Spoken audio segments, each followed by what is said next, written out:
캔버스 한 장이 없으면 삼성은 칩 한 장도 못 찍습니다. 그 캔버스를 일본 기업 몇 곳이 사실상 쥐고 있었죠. 2019년 일본이 수출 규제 카드를 꺼내든 순간 한국 반도체 산업 전체가 얼어붙었습니다. 그런데 2026년 판이 뒤집혔습니다. 일본은 문을 잠갔는데 정작 일본 기업들이 한국 땅에 공장을 짓기 시작한 겁니다. 이건 단순한 부품 교체가 아닙니다. 공급망이 무기가 되는 시대, 반도체 패권의 판을 다시 짜는 전쟁입니다. 지금부터 그 역설의 진짜 이유를 차근차근 풀어보겠습니다. 반도체를 만든다는 건 결국 실리콘 웨이퍼 위에 회로를 그려넣는 작업이에요. 머리카락 굵기의 수만 분의 1 수준으로 정교하게 패턴을 새겨야 하는데 이때 반드시 필요한 게 포토레지스트라는 감광액입니다. 사진 인화를 떠올리면 쉬워요. 빛에 반응해서 원하는 부분만 남기고 나머지는 씻어내는 원리죠. 그런데 이 포토레지스트 시장을 일본 기업들이 수십 년간 장악해왔거든요. JSR, 도쿄응화공업, 시네치화학, 후지필름 같은 이름들이 전 세계 시장의 80%에서 90% 사이를 차지하고 있었습니다. 특히 최첨단 공정에 쓰이는 EUV용 포토레지스트는 사실상 일본 독점이었어요. 삼성도, SK하이닉스도, TSMC도 모두 일본산을 쓸 수밖에 없었죠. 가격 협상? 그런 건 애초에 불가능했습니다. 공급업체가 두세 곳밖에 안 되는데 뭘 어떻게 협상하겠어요. 그러다 2019년 7월 일본 정부가 수출 규제 폭탄을 터뜨렸습니다. 포토레지스트를 포함한 반도체 핵심 소재 3개 품목에 대해 포괄 허가를 취소하고 건별 심사로 전환한 거예요. 명분은 안보 문제였지만 실질적으로는 한일 관계 악화에 따른 경제 보복이었죠. 한국 반도체 업계는 충격에 빠졌습니다. 당장 다음 달 생산 물량을 어떻게 확보할지 알 수 없는 상황이었거든요. 이때부터 한국 정부와 기업들이 발등에 불이 떨어졌어요. 소재, 부품, 장비 국산화라는 구호가 나왔고 수조 원대 예산이 투입됐습니다. 그런데 솔직히 처음엔 회의적인 시각이 많았어요. 일본이 30년에서 40년 걸쳐 쌓아온 기술을 우리가 2년에서 3년 만에 따라잡는다? 말이 안 된다는 반응이었죠. 그런데 놀라운 일이 벌어졌습니다. 동진세미케미어는 국내 중견 기업이 2021년 삼성전자의 EUV용 포토레지스트 공급을 시작한 겁니다. 일본 규제 이후 불과 2년 만이에요. 처음엔 소량 테스트 공급이었지만 품질을 인정받으면서 공급량이 점점 늘어났죠. 2024년 기준으로 동진세미캠은 삼성전자 EUV 포토레지스트 물량의 30%에서 40% 정도를 담당하고 있습니다. 이게 얼마나 대단한 일인지 설명해 드릴게요. 포토레지스트는 단순히 감광액이 아니에요. 수백 가지 화학물질을 나노미터 단위로 정밀하게 배합해야 하고 온도와 습도, 보관 조건까지 극도로 까다롭게 관리해야 합니다. 조금만 비율이 틀어져도 수율이 떨어지고 수율이 떨어진다는 건 수백억 원에서 수천억 원 사이의 손실을 의미하거든요. 그런데 동진세미캠이 해낸 겁니다. 삼성전자라는 세계 최고 수준의 반도체 회사가 검증했다는 건 그만큼 기술력이 입증됐다는 뜻이에요. 원가 경쟁력도 확고했죠. 일본 제품 대비 10%에서 15% 정도 저렴하면서도 품질은 동등하거나 오히려 나은 부분도 있다는 평가를 받고 있습니다. 여기서 재미있는 반응이 나왔어요. 일본 기업들이 놀란 겁니다. 자기네가 30년 걸린 기술을 한국이 2년 만에 따라잡을 리 없다고 생각했는데 실제로 해내니까 당황한 거죠. 그런데 더 흥미로운 건 그 다음 행보였습니다. 일본 정부는 문을 잠갔는데 정작 일본 기업들은 어떻게 했을까요? 한국이라는 성 안으로 스스로 들어와 버렸어요.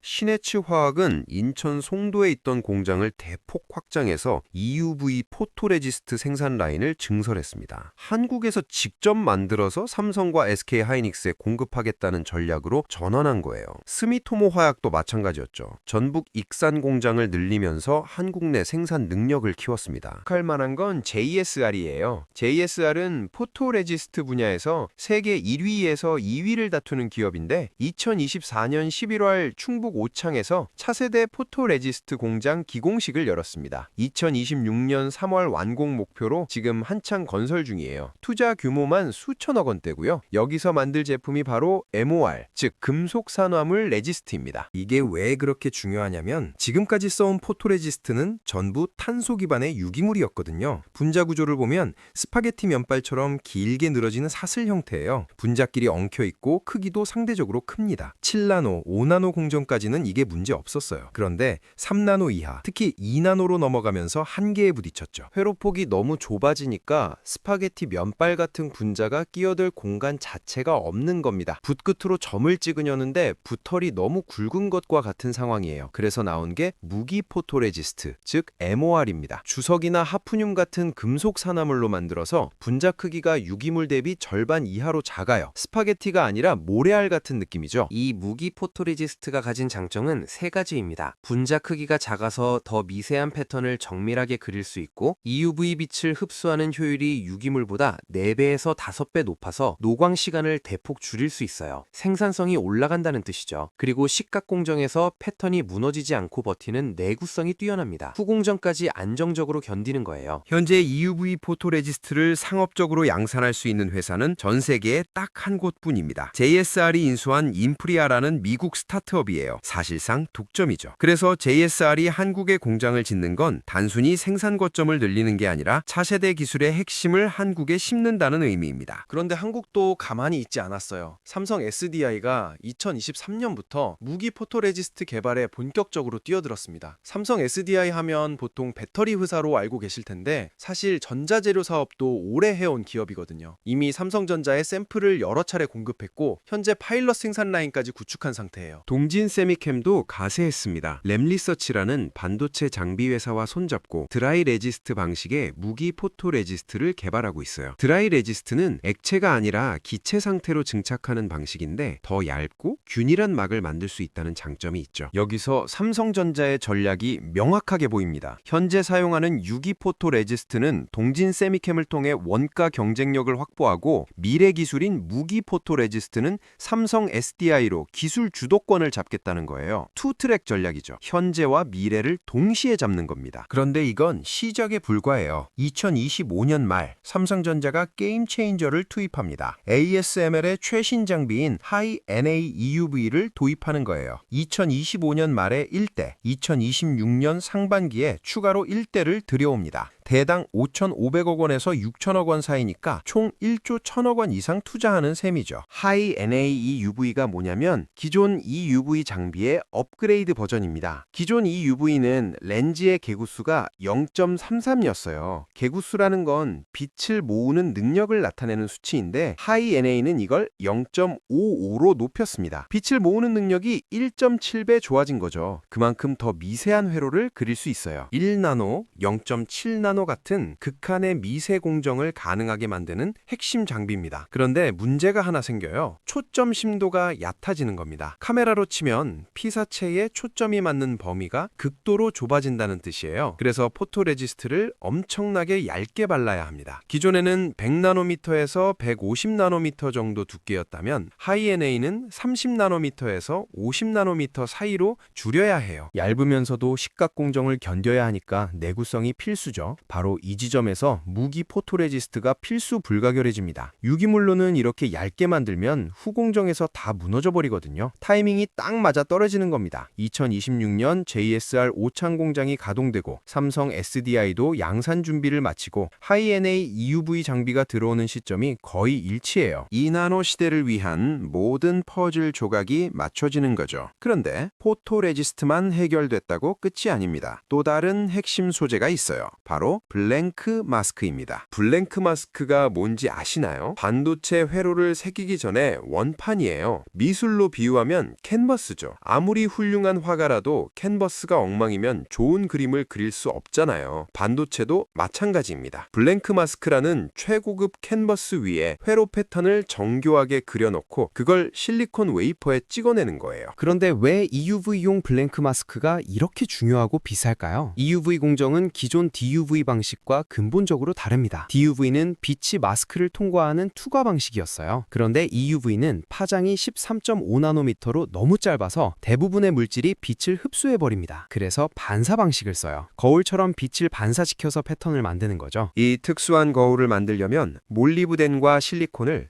원자 단위로 아주 얇게 40쌍 이상 번갈아 쌓아야 합니다. 상상이 되세요? 80개가 넘는 극도로 얇은 막을 한 치의 오차도 없이 쌓아 올려서 특정 파장의 빛만 정확히 반사시키는 완벽한 거울을 만드는 겁니다. 이 과정에서 눈에 보이지도 않는 미세한 결함이 하나라도 생기면 그 결함이 그대로 웨이퍼에 전사되어 불량률이 올라가고 수율이 떨어지죠. 그래서 EUV 블랭크 마스크는 결함 제로에 가까운 완벽함을 요구받습니다. 가격이 비쌀 수밖에 없어요. 일반 DUV용이 수백만 원 수준이라면 EUV용은 장당 수천만 원에서 1억 원 사이입니다. 더 큰 문제는 이 시장을 일본 기업 두 곳이 사실상 독점해 왔다는 점이에요. 호야와 AGC, 이 두 회사가 전 세계 블랭크 마스크 시장의 90% 이상을 장악하고 있습니다. 호야가 약 70%로 압도적 1위고 AGC가 그 뒤를 잇죠. 삼성전자는 이 비싼 캔버스를 전량 일본에서 수입할 수밖에 없었던 겁니다. 그래서 삼성이 내린 결정이 바로 블랭크 마스크 국산화였습니다. 국내 기업 SNS테크가 만든 극자외선 EUV용 블랭크 마스크가 삼성의 최종 평가 막바지 단계에 와 있어요. 이르면 2026년 2분기부터 실제 양산 공정에 투입될 가능성이 높다는 소식이 들려오고 있습니다. SNS테크라는 회사 들어보신 적이 있으세요? 아마 대부분 처음 들어보실 거예요. 직원 수 300명 정도의 중견 기업인데 평택에 본사를 두고 있고 원래는 일반 마스크 제조로 시작했던 회사입니다. 그런데 이 회사가 호야와 AGC가 독점하던 EUV 블랭크 마스크 시장에 도전장을 내민 거예요. 쉽지 않은 싸움이었습니다. 기술 격차가 워낙 컸거든요. 호야는 1941년부터 광학유리를 만들어 온 회사고 AGC도 1907년 설립된 유리 전문 기업이에요. 100년 넘게 쌓아온 노하우를 몇 년 만에 따라잡는다는 게 말이 되나 싶었죠. 그런데 SNS테크는 정부 지원과 삼성전자의 기술 협력을 받으며 하나씩 장벽을 넘었습니다. 2022년부터 본격적인 개발에 들어가서 2024년 샘플 공급, 2025년 평가 테스트를 거쳐 지금 최종 검증 단계에 있어요. 삼성전자가 요구하는 품질 기준이 얼마나 까다로운지 아세요? 결합 밀도가 제곱센티미터당 0.003개 이하여야 합니다. 쉽게 말하면 거의 완벽에 가까운 수준이에요. SNS테크가 이걸 통과했다는 건 기술적으로 일본 기업들과 어깨를 나란히 했다는 의미입니다. 가격 경쟁력도 확보했죠. 일본산 대비 15%에서 20% 정도 저렴하면서 품질은 동등하거나 특정 부분에서는 오히려 앞선다는 평가도 나오고 있어요. 그런데 이 블랭크 마스크 국산화가 단순히 수입 부품 하나를 바꾸는 이야기일까요? 절대 아닙니다. 삼성전자가 이 선택을 한 데는 세 가지 전략적 이유가 있거든요. 첫 번째 이유는 2019년 일본 리스크라는 트라우마를 완전히 끝내기 위해서입니다. 당시 일본 정부가 수출 규제 카드를 꺼내 들었을 때 한국 반도체 업계 전체가 얼마나 충격받았는지 아직도 생생해요. 공급망 하나가 막히면 전체 생산이 마비될 수 있다는 걸 뼈저리게 경험했죠. 다시는 그런 일을 겪지 않으려면 핵심 소재를 스스로 확보해야 한다는 절박함이 있었던 겁니다. 두 번째 이유는 2나노 이하 차세대 공정에서 기술 주도권을 잡기 위해서예요. 반도체 산업은 결국 누가 먼저 더 미세한 공정을 개발하느냐의 싸움이거든요. 그런데 핵심 소재를 남한테 의존하면 기술 주도권을 잡을 수가 없어요. 공급업체가 기술을 업그레이드 해줄 때까지 기다려야 하니까요. 삼성이 블랭크 마스크를 국산화하면 어떻게 될까요? SNS테크와 직접 협업하면서 자기네가 원하는 사양을 빠르게 개발할 수 있습니다. 1.4나노, 1나노 공정으로 넘어갈 때 필요한 특수 사양의 블랭크 마스크를 먼저 확보하는 거죠. 기술 개발 속도가 확 빨라지는 겁니다. 세 번째 이유는 과점 시장 구조에서 가격 협상력을 되찾기 위해서입니다. 호야와 AGC 두 곳만 있을 때는 가격 협상이 불가능했어요. 사실상 가격 결정권이 일본 쪽에 있었죠. 그런데 SNS테크라는 제3의 공급처가 생기면 상황이 완전히 달라집니다. 삼성이 가격을 너무 높게 부르면 국산으로 갈아타겠다는 카드를 쓸 수 있게 되는 거예요. 실제로 호야와 AGC가 최근 가격 인하 압박을 받고 있다는 소식이 들려오고 있습니다. SNS테크 때문이죠. 경쟁 구도가 만들어지니까 자연스럽게 가격이 내려가는 겁니다. 삼성 입장에서는 블랭크 마스크 구매 비용을 수백억 원에서 수천억 원 사이로 절감할 수 있어요. 그런데 여기서 흥미로운 대조가 나타납니다. TSMC는 완전히 다른 길을 가고 있거든요. 삼성이 수직 계열화, 즉 핵심 소재를 직접 만들거나 국내 업체와 협력하는 방식을 택했다면 TSMC는 글로벌 멀티소싱 전략을 유지하고 있어요. TSMC는 호야, AGC뿐만 아니라 미국이나 유럽 업체들과도 폭넓게 협력합니다. 한 곳에 의존하지 않고 여러 곳에서 공급받는 거죠. 그리고 주요 공급업체에 지분 투자를 하거나 공동 R&D를 진행하면서 공급망 전체를 하나의 팀으로 만들어요. 어느 쪽이 더 나은 전략일까요? 정답은 없습니다. 삼성 방식은 위기 상황에서 독립성을 확보할 수 있지만 초기 투자 비용이 크고 시행착오를 겪을 수 수 있어요. TSMC 방식은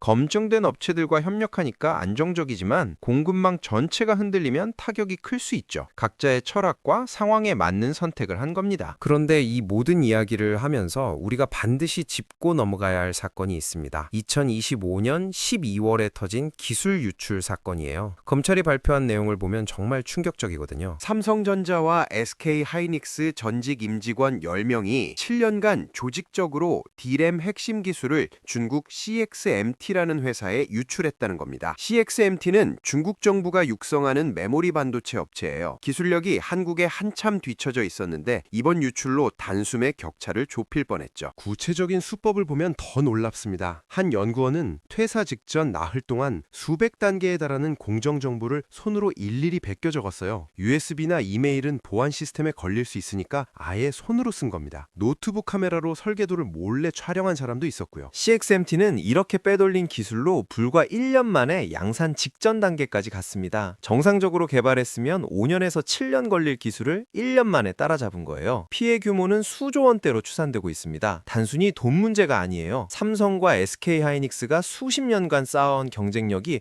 하루아침에 무너질 뻔한 상황이었죠. 그런데 더 큰 문제는 처벌 수위였습니다. 집행유예나 1년에서 2년 실형에 그쳤어요. 수조 원대 피해를 입혔는데 고작 1년에서 2년 감옥 가는 걸로 끝난 겁니다. 솔직히 이해가 안 되죠. 미국이나 일본 같은 나라였으면 10년에서 20년 사이 중형을 받았을 거예요. 왜 이렇게 처벌이 약할까요? 우리나라 산업기술보호법이 약하기 때문입니다. 법정 최고형이 15년인데 실제로는 양형 기준이 훨씬 낮게 적용돼요. 게다가 초범이고 합의했다는 이유로 감형되는 경우가 많죠. 기술 유출자 입장에서는 리스크 대비 수익이 너무 큰 겁니다. 중국 기업들이 몇십억 원에서 몇백억 원 사이를 제시하면 한국에서 1년에서 2년 정도 감옥 가는 게 전부라는 걸 알고 있어요. 그러니까 유출이 끊이지 않는 겁니다. 실제로 2020년부터 2024년까지 5년간 적발된 반도체 기술 유출 사건만 20건이 넘습니다. 적발되지 않은 건 훨씬 더 많을 거예요. 이 모든 이야기가 우리에게 던지는 메시지는 명확합니다. 국산화만큼 중요한 게 기술 보안이라는 거예요. 아무리 좋은 기술을 개발해도 그게 샌다면 아무 의미가 없거든요. 반도체는 한국 경제의 20% 이상을 차지하는 핵심 산업입니다. 수출의 절반 가까이가 반도체와 관련돼 있어요. 핵심 기술이 유출된다는 건 단순히 기업 손실의 문제가 아니에요. 국가 경쟁력이 무너지는 겁니다. 국가 안보 위협이죠. 그런데 지금 우리 법과 제도는 이걸 충분히 보호하지 못하고 있어요. 처벌을 대폭 강화하고 퇴직자 관리 시스템을 정교하게 만들고 기술 보안 예산을 대폭 늘려야 합니다. 정부도 이 문제를 인식하고 있어요. 2026년 상반기에 산업기술보호법 개정안을 발의한다는 소식이 들립니다. 법정형을 20년까지 올리고 벌금도 10억 원에서 50억 원 사이로 대폭 강화한다는 내용이에요. 늦었지만 다행인 일이죠. 하루빨리 통과돼야 합니다. 자, 여기까지 이야기를 정리해 보겠습니다. 일본이 독점하던 포토레지스트와 블랭크 마스크 시장에서 한국 기업들이 돌파구를 찾았어요. 동진세미캠은 EUV 포토레지스트로 삼성 물량의 30%에서 40% 사이를 공급하고 있고 SNS테크는 블랭크 마스크 양산을 눈앞에 뒀습니다. 일본 독점을 깼다는 말은 단순히 수입처를 바꿨다는 뜻이 아니에요.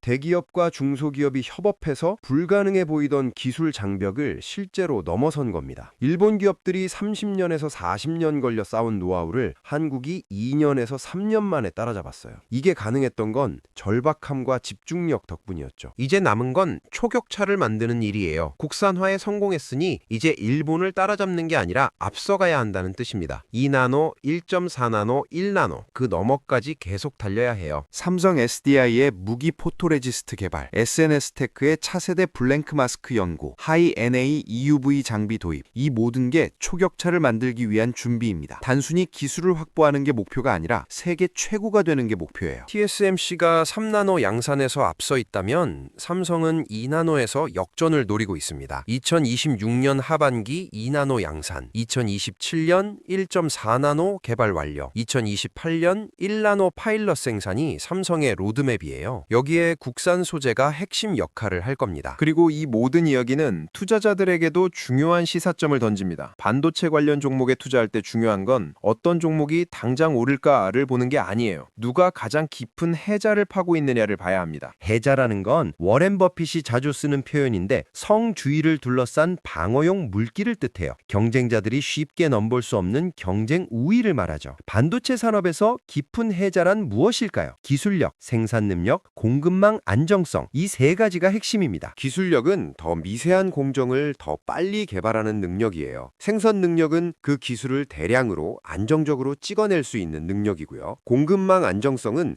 핵심 소재와 장비를 외부 리스크 없이 확보할 수 있는 능력입니다. 이 세 가지를 모두 갖춘 기업이 결국 살아남아요. 삼성전자가 국산화에 집중하는 이유도 바로 이 해자를 깊게 파기 위해서입니다. 포토레지스트와 블랭크 마스크를 국산화하면 공급망 안정성이 확보되죠. 그러면 기술 개발에만 집중할 수 있고 생산 능력도 극대화할 수 있어요. 결국 경쟁자들이 넘기 어려운 장벽을 쌓는 겁니다. 반대로 이 해자가 무너지는 경우도 있어요. 바로 기술 유출입니다. 아무리 높은 성벽을 쌓아도 안에서 문을 열어주면 소용없잖아요. 그래서 기술 보안이 그렇게 중요한 거예요. 투자자 입장에서도 해당 기업이 기술 보안 시스템을 얼마나 철저하게 운영하는지 봐야 합니다. 이 거대한 공급망 재편 전쟁에서 가장 튼튼한 성벽을 쌓는 기업이 결국 승자가 될 겁니다. 삼성과 SK 하이닉스가 국산화로 성벽을 쌓고 있다면 TSMC는 글로벌 파트너십으로 해자를 넓히고 있어요. 중국 기업들은 정부 지원으로 빠르게 추격하고 있고요. 그런데 여기서 한 가지 더 생각해 봐야 할 게 있습니다. 중소기업과 소부장 기업들의 역할이에요. 동진 세미캠이나 SNS 테크 같은 중견 기업들이 없었다면 삼성의 국산화 전략은 불가능했을 겁니다. 대기업 혼자서는 모든 걸 다 할 수 없거든요. 실제로 한국 반도체 공급망에는 수백 개의 중소기업들이 촘촘하게 연결돼 있어요. 화학 소재, 부품, 장비, 유지 고스까지 각자의 영역에서 전문성을 발휘하고 있죠. 이 생태계가 건강해야 전체 산업이 강해집니다. 정부도 이 점을 인식하고 소부장 기업 육성에 예산을 대폭 늘리고 있어요. 2026년 소부장 예산이